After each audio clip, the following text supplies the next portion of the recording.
São fatores mórbidos que atuam como desencadeantes do trânsito. Então, o indivíduo nunca foi médio na vida dele. Nunca teve nenhuma história. Sofreu um acidente de trânsito muito grave, teve um traumatismo crânioencefálico, faz a tal da EQM. Todo mundo aqui sabe, experiência de quase morte. Aquilo é trânsito. Aí ele vê espírito, vê a mãe dele, vê não sei o que, ele vai, ele volta. Quando ele volta do trânsito, ele relata todas aquelas experiências. É um trânsito que ele fez.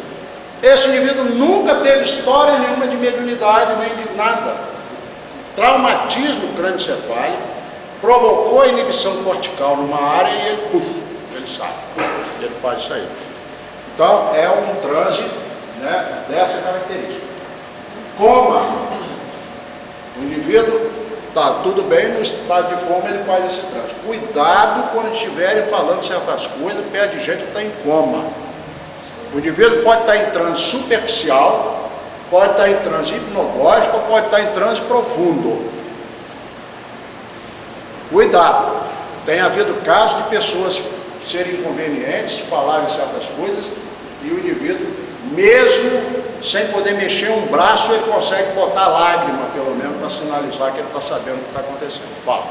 Eu já ouvi uma amiga nossa, muito tempo atrás, ela na hora do parto, anestesiada, o médico falando grosserias, e olha essa gorda, e não sei o que, essa tanta banha, entendeu? Essas coisas. E ela já tinha um complexo assim, de abandono de família. O médico colocando isso, ela, anestesiada e tudo, mas ela registrou tudo aquilo.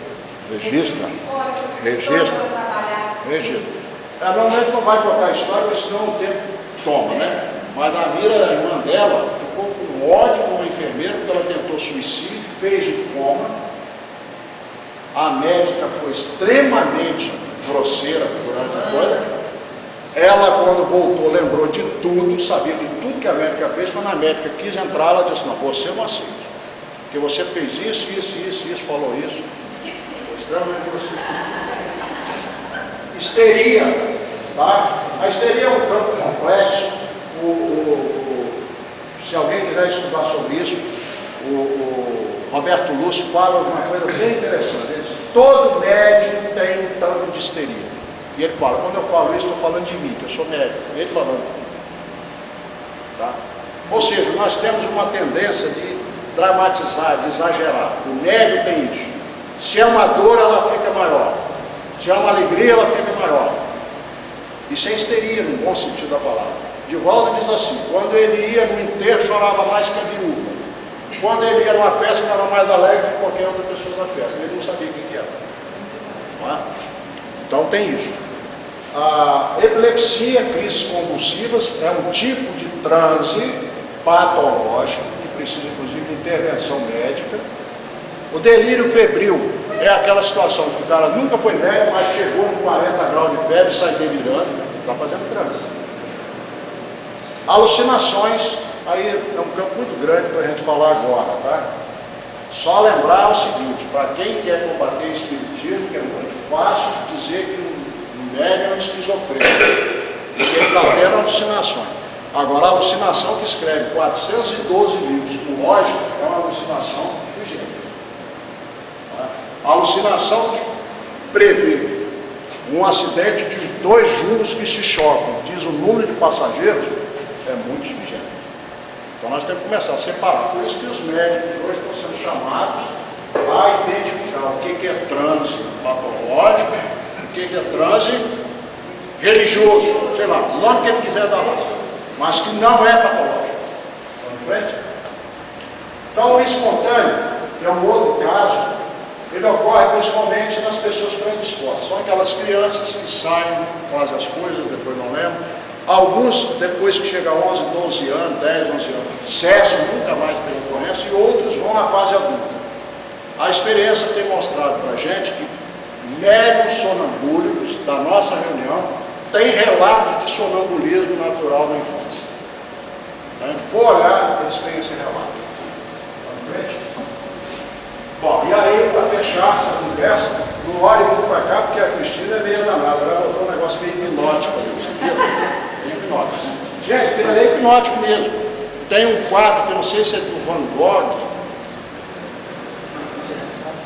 é um desses aí, que diz que é extremamente hipnótico. Você olha para ele, ele tem essa coisa assim, que vai ficando meio...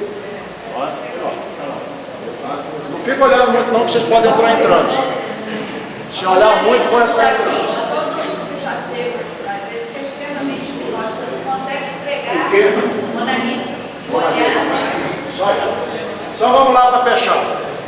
O provocado pode ser o hipnótico, que tem a figura do hipnotizador, que está fazendo aquela indução. A nossa amiga, a Cristina, por ela ser da área de psicologia, ela fez um pequeno ensaio disso com vocês, então vocês já estão sabendo como pode se fazer essa situação. O químico é a tragédia da humanidade atual. Está sendo usado largamente, começando pelo cigarro, bebidas alcoólicas, do modo geral, e depois entrando por maconha, cocaína e toda essa miséria que está aí. É a medicação também. Agora, no químico, existe também os fármacos utilizados. Por exemplo, tem pessoas que fazem esse transe durante uma cirurgia, porque a anestesia leva algumas pessoas a esse transe. E elas, inclusive, têm manifestações e casos dramáticos. Às vezes o médico precisa amarrar, o sujeito, se bobear, levanta e sai fazendo coisa. Então, tem esse químico. Tá?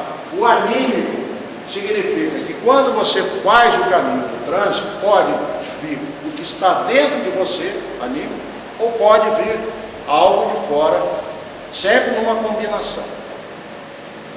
Lembre-se sempre do seguinte: como o espírito vai usar o corpo do médium, vai usar o cérebro do médium, ele tem que fazer sintonia mente a mente, porque quem comanda o nosso corpo, na verdade, é o espírito através da mente.